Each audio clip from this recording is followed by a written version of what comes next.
আসসালামু আলাইকুম। এবিকে কংক্রিট ভালো ব্লক ফ্যাক্টরির পক্ষ থেকে আমি মোহাম্মদ আরিফ হোসেন সকলকে জানাচ্ছি আন্তরিক শুভেচ্ছা ও অভিনন্দন।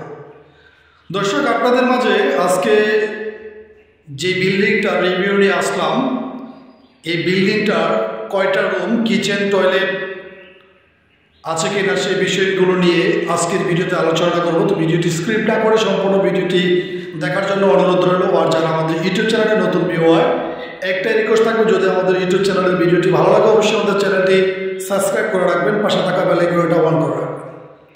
দর্শক, এই বিল্ডিংটা যে স্থানটায় পড়েছে সেটা নরসিংদী জেলা মনোহরদী থানা কোচেচরের বাজারের সংলগ্নে এই বিল্ডিংটা।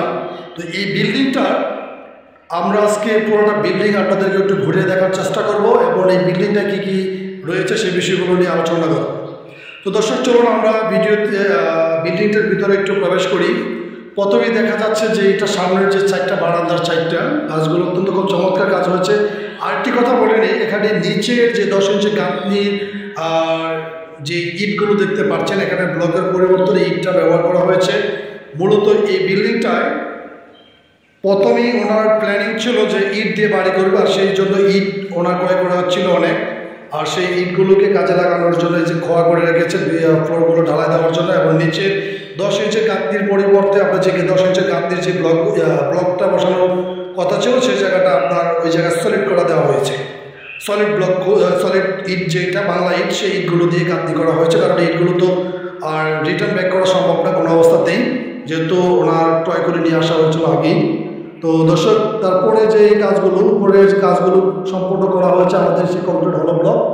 এই বারান্দার যে কলমগুলো দেখতে পাচ্ছেন, এখানে আপনার লোড বেয়ারিং যে ব্লকটা, সেই ব্লকগুলো দিয়ে বারান্দার কলমগুলো করা হয়েছে। এখানে আরেকটা কলম দেখতে পাচ্ছি, এই কলমটাও আপনার লোড বেয়ারিং যে ব্লকটা, সেই ব্লকটা ব্যবহার করা হয়েছে সম্পূর্ণ বারান্দার কলমগুলোতে। তবে ভিতরের যে কলমগুলো বিল্ডিংয়ের, সেই কলমগুলো করা হয়েছে 190 প্রোডাক্ট দিয়ে এটা করা হয়েছে। তো বারান্দার ভিতরে প্রবেশ করলে দেখা যাচ্ছে একটু বড় সড়ো ধরনের এই একটা কিচেন রুম। এটা একটা কিচেন রুম, আর কিচেনের জানালাটা অনেক বড় রেখা হয়েছে। কিচেন রুমটার কাজটা মোটামুটি যে স্পেস আছে সুন্দর স্পেস। আর এখান থেকে আমরা আরেকটা বারান্দা, এই রুমটার ভিতরে একটা টয়লেট আছে। তো আমরা টয়লেটটা একটু ঘুরে দেখার চেষ্টা করি। এটা কমন টয়লেট, অ্যাটাচ টয়লেট দেওয়া হয় নাই, এটা কমন টয়লেট। তো ওই পাশটা কি করছে এটা ওটা আমরা দেখার চেষ্টা করি যে ওই পাশে কি অ্যাটাচ কোনো টয়লেট আছে কিনা। হ্যাঁ, ওই বিল্ডিংটাতে অ্যাটাচ টয়লেটও আছে, 2টা টয়লেট আর আপনার 2টা বেডরুম। একটা হচ্ছে অ্যাটাচ টয়লেট, এটা একটা বেডরুম। বেডরুমটা মোটামুটি একটু বড় সড়োই স্ট্যান্ডার্ড, যেটা 12 রুম, সেই 12 রুমটাই দেখতে পাচ্ছেন। এখানে এটা কিন্তু চাল হবে, উপরে চালের জন্য কিন্তু রড রাখা হয়েছে যে মার্বেল আটকানোর জন্য, দেখতে পাচ্ছেন আপনারা। আর এটা একটা বেডরুম, আর এটা অ্যাটাচ টয়লেট। এটা একটা অ্যাটাচ টয়লেট।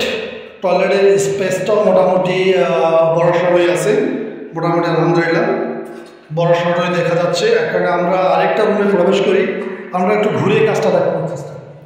এই যে এখানে একটা জানালা রাখছে, এই পাশটা দেখতে পাচ্ছি না। তবে এই রুমটার ভিতরে যদি এই সাইডটা একটা জানালা থাকতো বড়, যেহেতু পিছনের সাইডটা খোলা, তাহলে হয়তো ঘরের ভিতরে আলো বাতাসটা একটু ভালো ঢুকতো। হ্যাঁ, অনেকটা সৌন্দর্য হতো আর কি। যাই হোক, উনি বারান্দায় যে এটা রেখেছে এটা চলে, তবে এখানে এই পাশটা রাখলে আর একটু সৌন্দর্য হতো আর কি।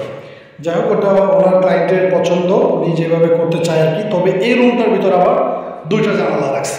আমরা দেখতে পাচ্ছি এই পাশে একটা বড় জানালা, যেটা আপনার থাই গ্লাসের জানালা, আর এই পাশে দেখতে পাচ্ছি আমরা থাই গ্লাসের একটা জানালা রাখা আছে। এই হিসাবে এই 2টা রুম আর 2টা বেডরুম, 2টা টয়লেট আর একটা কিচেন রুম, চমৎকার একটি ডিজাইনের অল্প বাজেটের মাধ্যমে এই বিল্ডিংটার কাজ। তো দর্শক, এই পর্যন্তই। নেক্সট আরেকটি ভিডিওতে আপনাদের সাথে আবারও দেখা হবে। আল্লাহ হাফেজ।